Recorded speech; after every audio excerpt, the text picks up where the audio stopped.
अगर आप एक यस बैंक का रिटेल इन्वेस्टर हो तो शायद आपको पता होगा कि यस बैंक का रैली का पीछे असली वजह क्या है। और यस बैंक में रिटेल इन्वेस्टर को बहुत ही कॉशन रहना पड़ेगा, नहीं तो बड़ा लॉस यहाँ पे हो सकता है। तो चलिए वीडियो के अंदर हम लोग जानते हैं कि यस बैंक की जो रैली है उसके पीछे का असली कारण क्या है, साथ ही साथ एक कॉशन पॉइंट के बारे में जो रिटेल इन्वेस्टर को यहाँ पे फॉलो करना चाहिए। यस बैंक का शेयर प्राइस 50 रुपया तक भी जा सकता है ऐसा माना जा रहा है, वो भी 2023 में। तो चलिए जानते हैं उसके पीछे का क्या कारण है। तो सबसे पहले यस बैंक का एनपीए की बात करते हैं, जो बैंक के लिए एक इंपॉर्टेंट फैक्टर यहाँ पे क्रिएट होता है। तो यस बैंक का जो एनपीए है वो बहुत ही अनकंट्रोल लेवल में चला गया था, वो भी ग्रॉस एनपीए बोल लीजिए या नेट एनपीए बोल लीजिए।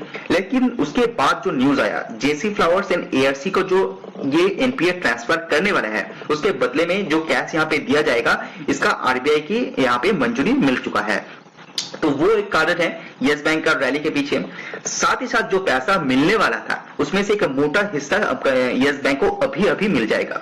तो वो पैसा कंपनी अपने बिजनेस के अंदर इस्तेमाल करेगा, तो शेयर के अंदर यहाँ पे तेजी देखने को मिलेगा, क्योंकि कंपनी के जो बिजनेस है वहां पे तेजी कंपनी को यहाँ पे देखने को मिलेगा।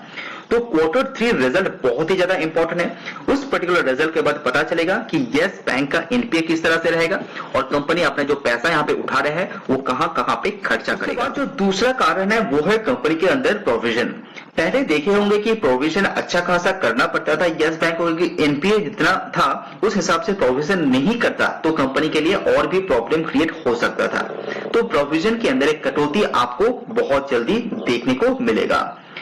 एनपीए के अंदर जो प्रोविजन किया जाता है वो एनपीए को कंट्रोल करने के लिए किया जाता है, और कंपनी का साथ ही साथ जो मार्जिन है उसमें भी थोड़ा सा सुधार देखने को मिलेगा, क्योंकि एनपीए सेल करने के बाद जो पैसा कंपनी इकट्ठा करेगा उसमें फ्यूचर में पैसा इस्तेमाल कर पाएगा, तो कंपनी का प्रोविजन फ्यूचर में उतना ज्यादा नहीं करना पड़ेगा। इसीलिए प्रोविजन के अंदर डिक्रीज आएगा, मार्जिन के अंदर यहाँ पे इंप्रूव आएगा, तो कंपनी के जो प्रॉफिट है वो यहाँ पे अच्छा खासा यहाँ से बढ़ सकता है।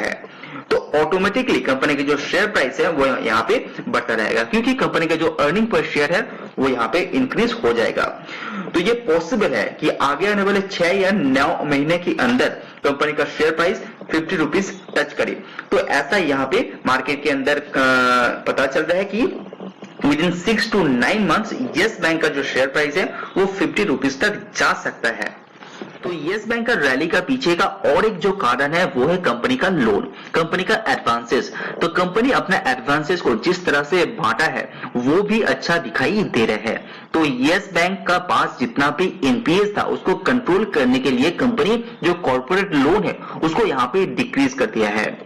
रिसेंटली आरबीआई का गाइडलाइंस आया है, एनपीए का जो प्रॉब्लम था इंडिया के अंदर वो यहाँ पे बहुत ही अच्छी तरह से डिक्रीज हुआ है, और क्वार्टर टू क्वार्टर ये 5 to 6% तक गिरावट आया है इंडियन बैंकिंग सिस्टम के अंदर। और आरबीआई ने ये भी बताया है कि कंपनीज को बहुत ज्यादा कॉशन रहना पड़ेगा अपने लोन को लेके, क्योंकि फ्यूचर में इन्फ्लेशन जो अभी प्रॉब्लम चल रहा है वो फ्यूचर में एक एनपीए क्रिएट हो सकता है। तो कंपनी यहाँ पे एडवांसेस को यहाँ पे ग्रो कर रहा है।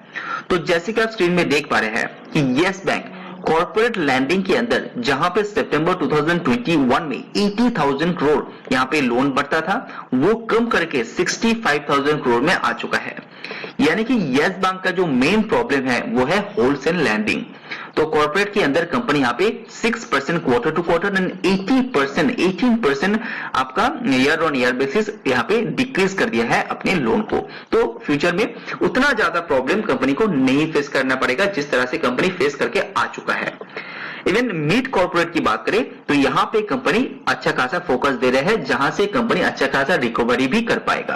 तो वहां पे 34% का ग्रोथ दिखाया है, और एसएमई के अंदर जो small and medium enterprise loan होता है वहां पे 19% का growth and quarter to quarter 6% का ग्रोथ दिखाया है। लेकिन अच्छा खेल गया है यस बैंक रिटेल इन्वेस्टर का लोन के अंदर, जहां पे 54,000 करोड़ का लोन बढ़ता था सितंबर 2021 में, वो सितंबर 2022 आते आते ये 80,000 करोड़ के पास पहुंच गया है। यानी कि 43% का ईयर ऑन ईयर जंप दिखाया है रिटेल एडवांसेस के अंदर।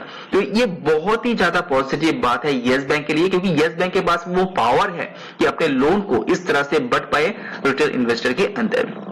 तो ये अच्छी बात है जो क्वार्टर टू क्वार्टर भी 10% का ग्रोथ यहाँ पे है। तो कंपनी जिस तरह से अपने लोन बढ़ रहे हैं, फ्यूचर थोड़ा सा सिक्योर होते हुए दिखाई दे रहे हैं। उसके बाद कंपनी की जो पैसा मिल रहा है वो भी कंपनी बढ़ेगा, तो अच्छा खासा यहाँ पे कंपनी इंटरेस्ट यहाँ पे चार्ज कर पाएगा। साथ ही साथ कंपनी का ईपीएस बढ़ेगा, तो कंपनी का शेयर प्राइस 50 तक जाते हुए आपको बहुत जल्दी देखने को मिलेगा। तो अभी चलते हैं वो कॉशन पॉइंट के बारे में जिसे आपको जरूर फॉलो करना चाहिए। मार्च 2023 आते आते कंपनी का जो शेयर है वो अनलॉक हो जाएगा। जो जितना भी शेयर यहाँ पे लॉक में था वो यहाँ पे खुल जाएगा, तो थोड़ा सा सेलिंग प्रेशर दिखाई देगा, क्योंकि जितना भी इंडियन कंपनीज देख लेंगे अनलॉक होने के बाद यहाँ पे सेलिंग प्रेशर थोड़ा बहुत तो दिखाई देता ही है।